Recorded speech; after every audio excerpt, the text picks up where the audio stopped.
Le pedí a la maestra Leti que me apoye un poco para ciertas orientaciones para la práctica docente en el modelo educativo a distancia. Recordemos que ya hace tiempo se nos mandó un documento de cuáles son, por lo menos lo mínimo que debe de tener nuestro modelo educativo a distancia, que es un diagnóstico, que son objetivos, que son metas, que es una planificación de acciones y su implementación, el tipo de herramienta que se va a utilizar, el seguimiento, y aquí no lo pusieron, pero hasta la evaluación, cómo vamos a evaluar ese tipo de actividades que estamos realizando, ¿sí?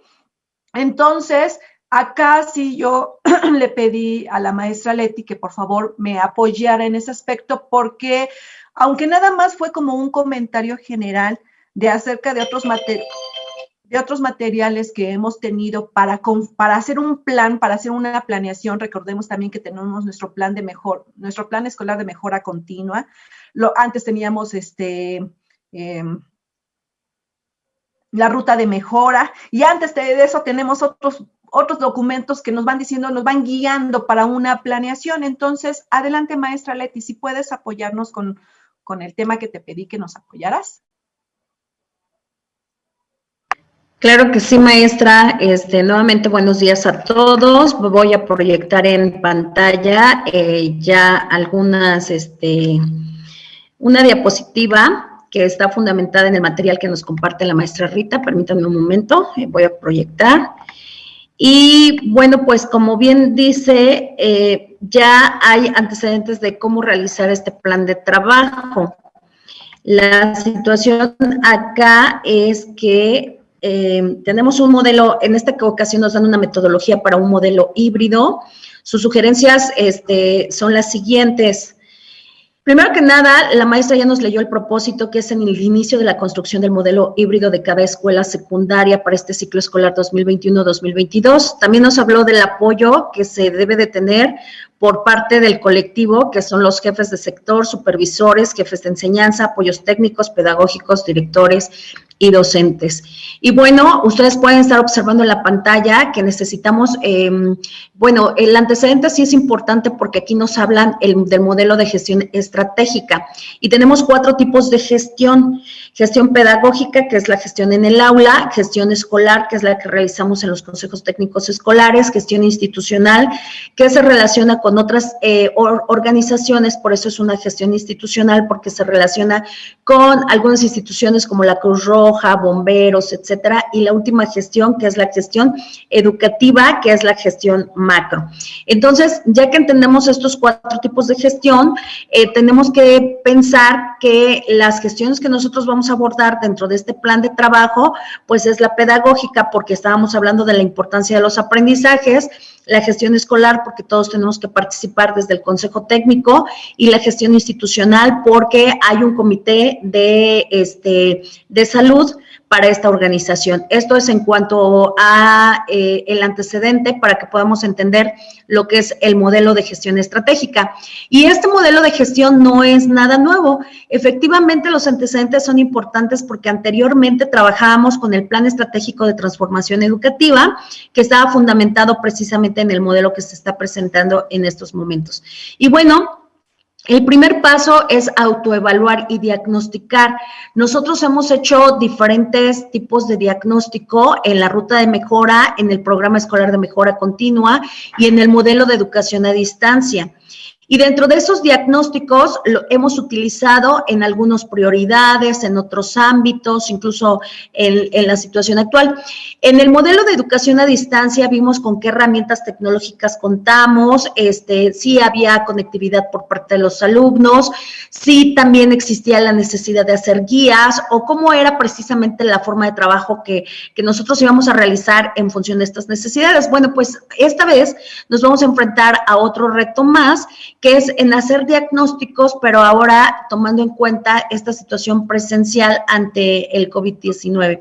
Y el tipo de diagnóstico que nosotros vamos a realizar, y que ya lo mencionaron ustedes, es en relación a la infraestructura, los espacios que vamos a puntualizar un poquito más adelante y que ya se deben de tener en cada institución, y si no los tenemos, pues veamos que si no tenemos un diagnóstico, no podemos hacer un modelo de gestión estratégica. Y bueno, una vez que nosotros tenemos el diagnóstico y que sabemos cuántos alumnos pueden estar en un aula, cuántos de esos cuentan con un estado de salud conveniente y cuántos padres de familia están dispuestos a mandar a sus hijos a la escuela. Y también de esos, cuántos cuentan con conectividad para continuar con este sistema híbrido de los 3 que nos presenta la maestra. Bueno, pues entonces sí tenemos que planear. Y bueno, para planear, pues también tenemos pasos, tenemos metas, tenemos objetivos, etcétera, que van a desglosarse de nuestras prioridades que surjan a través de la autoevaluación. Y bueno, en el tercer paso, una vez que nosotros planeamos, pues tenemos que realizar cada una de las acciones que nosotros proponemos. Hablábamos de la importancia que es aportar o solidarizarse o de alguna manera cooperar en las aportaciones de esta planeación y es muy importante tanto para el diagnóstico, para la planeación y para la realización que todos estemos en la misma sintonía y que todos colaboremos para que los objetivos de este modelo de gestión pues puedan llevarse a cabo. Otra cuestión es que debemos de diseñar también instrumentos de verificación. Miren, en las empresas tienen hasta su lista de control de verificación de calidad. Ahí, por ejemplo, no pueden tener un cable tirado, un cajón salido, etcétera, porque forman parte de sus normas de seguridad. Y en este caso, si vamos a apostarle a cuestiones como el cuidado de la salud, pues tenemos que verificar que haya repositorios para el gel. También tenemos que verificar que los termómetros estén funcionando perfectamente, el personal con el que vamos a contar para que reciban a los alumnos y una serie de situaciones y va a ser necesario que hagamos nuestra lista de verificación, tanto para estos aspectos en el regreso a clases. En algún video que yo compartía en algunas de las redes sociales, incluso los maestros tenían como un flexómetro que permitía incluso medir distancias y a lo mejor podríamos sentir que somos muy rigurosos en ese sentido. Pero ustedes saben lo complicado que es trabajar con niños jóvenes, adolescentes y jóvenes, y bueno, en este caso tendríamos que anticipar todos los materiales que necesitamos para establecer las medidas de salud. Entonces, tendríamos que verificar de manera permanente, que ahorita lo vamos a abordar en la evaluación. Y por otro lado, tener reuniones, ya sea virtuales o presenciales, para estar retroalimentando qué es lo que nos falla, a lo mejor algún aspecto que no habíamos identificado en el diagnóstico, alguna acción que nos faltó prever, algo que sí lo tenemos planeado y que no lo hemos realizado, o bien a lo mejor la parte que nos está faltando es la verificación. Por esto este ciclo regresa, porque tendríamos que estar haciendo una autoevaluación permanente y esto para enfocarnos a una calidad educativa. Eso de la calidad educativa también tiene sus antecedentes en el artículo 3º constitucional, donde se dice que la educación tiene que ser de calidad. Ahorita la maestra nos acaba de presentar el marco de excelencia porque ustedes saben que se reformó el artículo 3º. Sin embargo, por el tiempo que tiene este modelo, pues se enfoca en una calidad educativa que sabemos que si les preguntamos a los padres de familia, o yo no sé ustedes cómo se sientan en su papel de docentes o de directivos, o con qué elementos objetivos cuenten para decir si hay una calidad educativa o no, o si esta es baja o es elevada a partir de este sistema híbrido que se está dando en todo el mundo, o de las clases en línea que pues estamos haciendo este cierre en este ciclo escolar. Bueno, entonces hay una autoevaluación inicial, pero tiene que ser al inicio de un proyecto, al inicio del ciclo, al inicio del mes, al inicio del consejo técnico, etcétera. O sea, siempre vamos a estar autoevaluando y vamos a hacer una evaluación final hacia el mismo plan de trabajo que estamos estableciendo, hacia los primeros meses o hacia los primeros días en los que se implementa, etcétera. La evaluación va a ser un factor muy importante para saber qué estamos haciendo y cómo lo estamos haciendo. Pero esto va a depender del seguimiento que nosotros le demos a este plan específico. Y bueno, la secuencia de la metodología del marco lógico que se nos recomienda, en este caso, es en el inciso A, que haya un diagnóstico y definición del problema.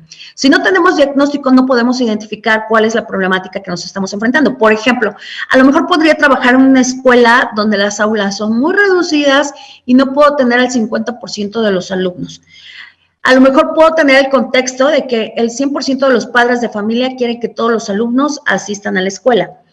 El personal no es suficiente, o etcétera, etcétera. Voy a tener que identificar a partir de mi diagnóstico las problemáticas que se van a presentar. A lo mejor en algunas escuelas sea la economía, porque ¿de dónde vamos a sacar el gel antibacterial para 200 y tantos alumnos que veía ahí un ejemplo de diagnóstico y además que se esté utilizando todos los días? Entonces, ahí vamos a tener que interactuar con los diferentes comités que hay, o consejos, porque tenemos el Consejo Escolar de Participación Social, tenemos la Asociación de Padres de Familia en las escuelas oficiales, que no tiene la misma función que el Consejo de Participación, etcétera. Entonces, si conocemos las funciones, tendríamos que articularlos, porque quien se encarga de la economía, pues a veces es la Asociación de Padres de Familia. Entonces, ya que identificamos la problemática en el inciso B, tenemos que hacer un análisis del problema, y si ustedes se dan cuenta, se hacen esquemas de árbol para que a partir de ese análisis del problema, es decir, si yo ya me di cuenta que es la economía, pues tengo que ver esa economía en dónde va a repercutir. Va a repercutir en la necesidad del gel antibacterial, de jabón para lavarse las manos, de abastecimiento de agua o de turnos para utilizar, no sé, algún lavamanos, etcétera. Ese análisis tendremos que hacerlo si es un análisis de espacio, si es un análisis económico, si es un análisis para ver cómo vamos a adoptar las medidas de salud, o bien de señaléticas, etcétera. Todavía tenemos que dimensionar muchas situaciones. Una vez que tenemos el análisis del problema, pues vamos a pasar al análisis de los objetivos. Ok, ya que centré el problema, que uno de los principales sería quiénes van a implementar estas medidas de salud, por ejemplo, quién va a ser el personal que llegue y desinfecte sin que los docentes se distraigan en el aprendizaje, o también los alumnos, cómo podrían gestionar esta situación. Porque fíjense que ahorita que nos tocó trabajar en equipos, les comentaba a las maestras que cualquier padre de familia está interesado en que sus hijos aprendan, pero más importante es el cuidado de su salud de sus hijos. Entonces, por lo tanto, esta limpieza tendría que ser de calidad, asegurando que no vamos a tener contagios en la escuela. Una vez que tenemos identificada esta situación, entonces ahora sí pasamos al análisis de objetivos. Y fíjense que cuando comento la palabra análisis, todavía no estamos recayendo en el problema. No está diciendo planteamiento del problema, no está diciendo diseño de objetivos, sino en el análisis. Es un trabajo previo a que aterricemos un plan de trabajo. Y una vez que analizamos los objetivos, que los desmenuzamos, que son los viables, que son los requeridos, por eso una de las preguntas que nos plantearon es, ¿qué tipo de escuela queremos con este sistema híbrido? Y en el inciso D tenemos el análisis de alternativas. Una vez que tenemos planteados los objetivos, ¿cuáles van a ser las acciones que vamos a implementar? Pero tenemos que tener una visión de futuro para que estas puedan ser viables, para que puedan tener una eficacia, una eficiencia, etcétera. Y luego hay una matriz que tenemos que realizar para dar un seguimiento y evaluación a nuestro programa. Un programa que va a tener lo siguiente, por ejemplo, dice aquí, modelo de gestión educativa. Esto venía en un cuadro comparativo y bueno, pues lo pasé a unas diapositivas para que se pudiera visualizar mejor, pero esto lo vamos a comparar con la metodología del marco lógico. En el modelo de gestión educativa, podemos compartirlo con otros actores educativos en los distintos niveles de incidencias de educación básica para adoptar y adaptar a su realidad. A diferencia de la metodología del marco lógico, brinda la estructura al proceso de planificación y comunicar información esencial relativa al proyecto. Entonces, fíjense bien, aquí no hace énfasis en la planeación, hace énfasis en la planificación. En algún momento me tocó trabajar con las diferentes figuras de directivas, lo que es la planificación. Y la planificación es el pre a la planeación, es decir, con qué materiales cuento, con qué elementos, cuáles son las características, y en este caso, puntualmente estamos hablando del diagnóstico, para poder comunicar la información esencial y relativa del proyecto, tanto a los docentes como a los padres de familia, que sepan en qué condiciones estamos y el por qué se está realizando cierto plan. En el siguiente aspecto, nuevamente hacemos una comparación, pero esta es de finalidad. Aquí en definición, el modelo de gestión educativa es una herramienta para desarrollar la planeación estratégica, longitudinal y multinivel. En la metodología del marco lógico es una herramienta analítica para la planificación y gestión de proyectos orientada por objetivos. Y si nos pasamos al enfoque en el modelo de gestión educativa, se encuentra centralizada en lo pedagógico, en el trabajo en equipo que propicie la comprensión, la planificación, la acción y la reflexión conjunta acerca de qué se quiere hacer y cómo. Esto es el modelo de gestión y se centra en lo pedagógico.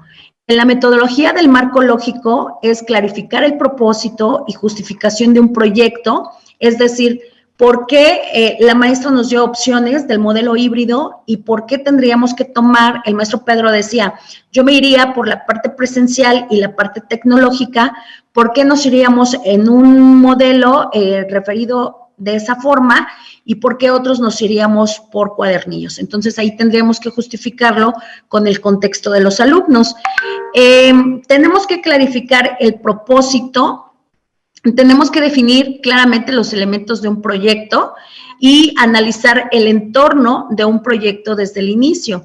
El contexto al que nos referimos en estos momentos, pues también tiene que ver con un contexto familiar, porque a lo mejor muchos alumnos pues vienen poco resilientes en cuestión de las emociones, a lo mejor ya pasaron por este tipo de cuestiones o que simplemente una persona falleció en su familia, etcétera.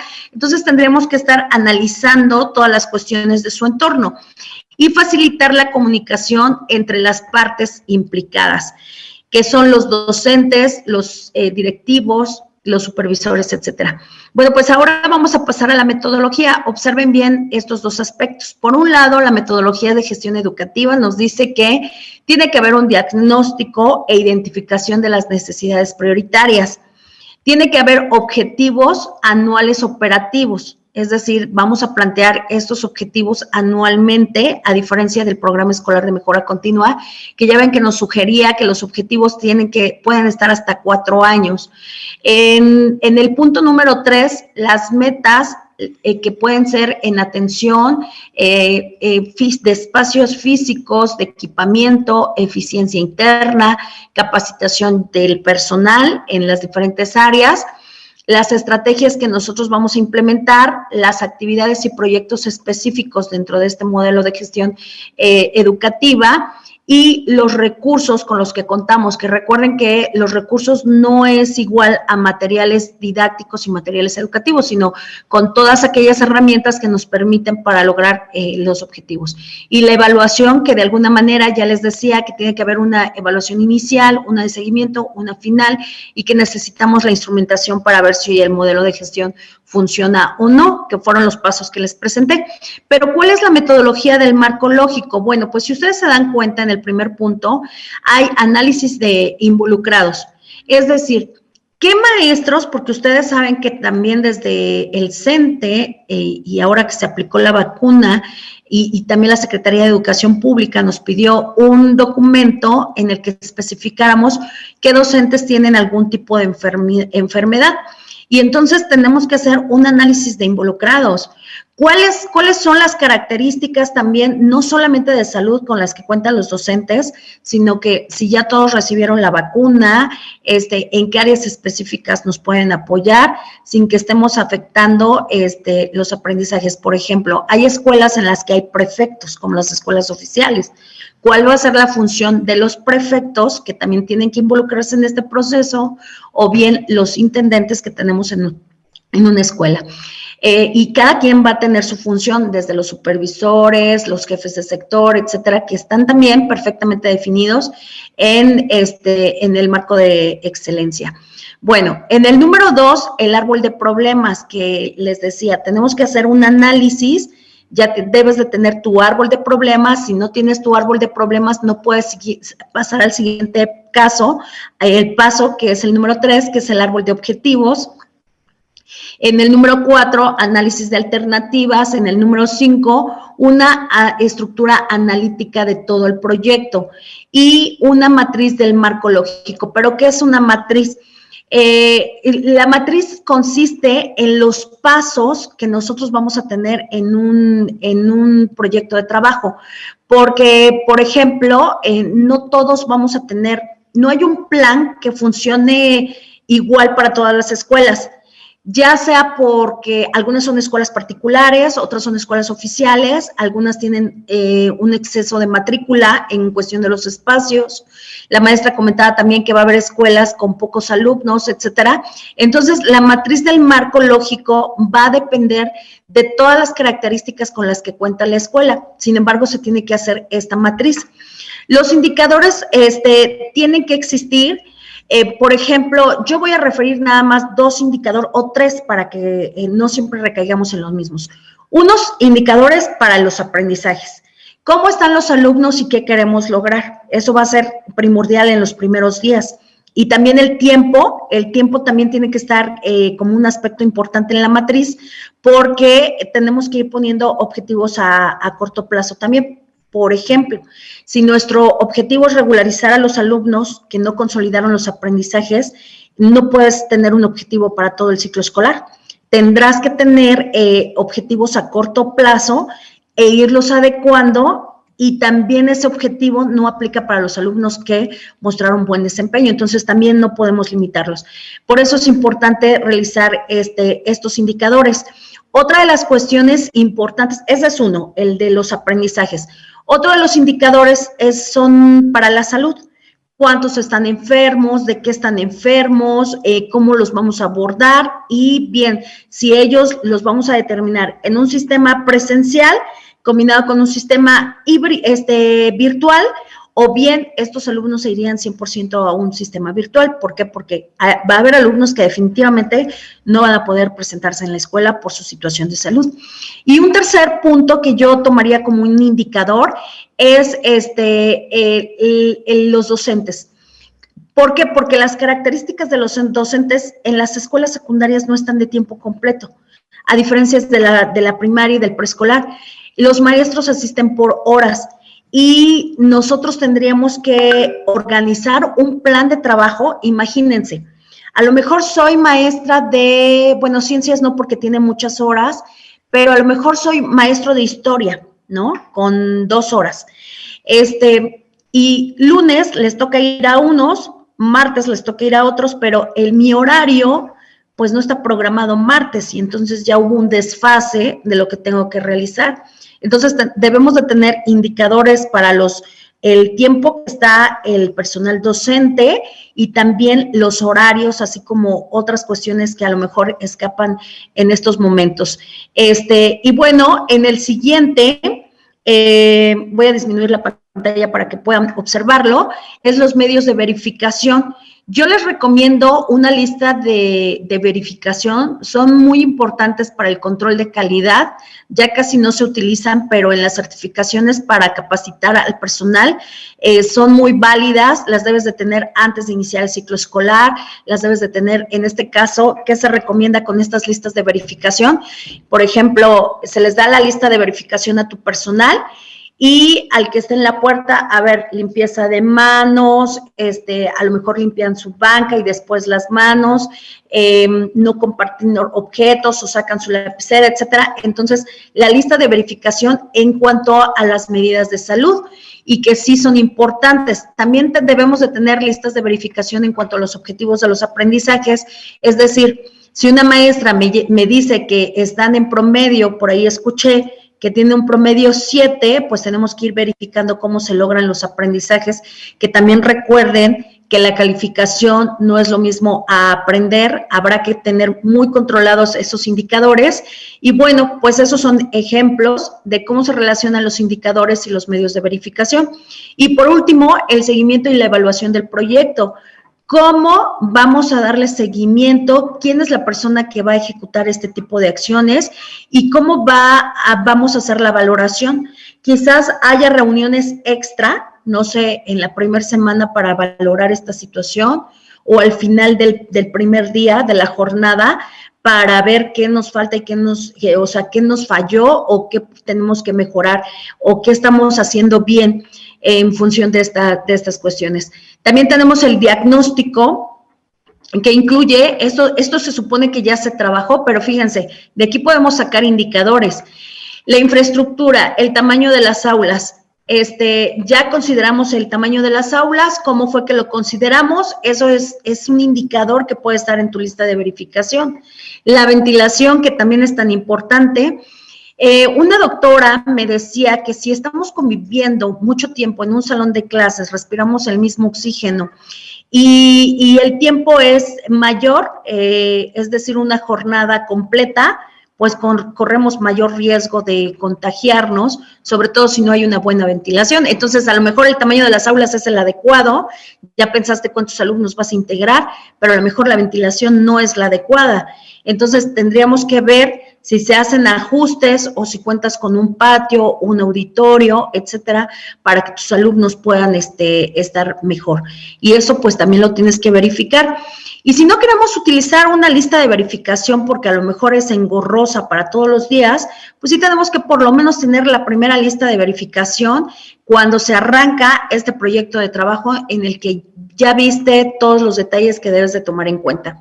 Los espacios para consumir los alimentos, cuántas mesas vas a colocar. Si ustedes se dan cuenta, ahora que abrieron los negocios, ponen censuran una silla y otra la dejan despejada. No sé si tendríamos que aplicar la misma dinámica, esto va a depender si tienen mesas en su escuela, en su cafetería o no las tienen, cómo van a hacer para que los alumnos puedan consumir los alimentos en sana distancia, porque se van a tener que quitar el cubrebocas, etcétera, etcétera. Bueno, de los servicios, pues tenemos un servicio de comedor, tenemos el servicio de limpieza, de recepción, porque de alguna manera tenemos guardias y tenemos que recibir a los alumnos, cómo se va a atender a los padres de familia en la administración, los estudiantes, el número de alumnos por grupo, cuántos van a quedar, cuántos tienen enfermedades, cuáles tienen antecedentes por COVID, cuáles tienen un contexto familiar en relación a este tema, que un contexto complicado, ya sea porque apenas tuvieron algún contagio o porque quedaron secuelas. Si ustedes tienen un seguimiento de sus alumnos, se darán cuenta que hay alumnos pequeños, adolescentes y jóvenes que sí contrajeron la enfermedad y habrá que ver cómo se encuentra su sistema inmunológico en estos momentos. Para eso también tendríamos que utilizar las fichas descriptivas, sobre todo en aquellas escuelas grandes donde los alumnos de segundo pasan con un nuevo maestro a tercero y además es por asignaturas. El rendimiento escolar que cada uno de los alumnos está teniendo y las habilidades digitales, porque a lo mejor en el caso de algunas escuelas particulares que llevaron un modelo con el que tuvieron contacto todo el tiempo con los alumnos, pues no hay problema en que digamos presencial y con instrumentos digitales o herramientas digitales. Pero ¿qué es lo que sucede con aquellas escuelas oficiales en las que perdieron comunicación con sus alumnos por la carencia de estos materiales? Pues obviamente no es viable.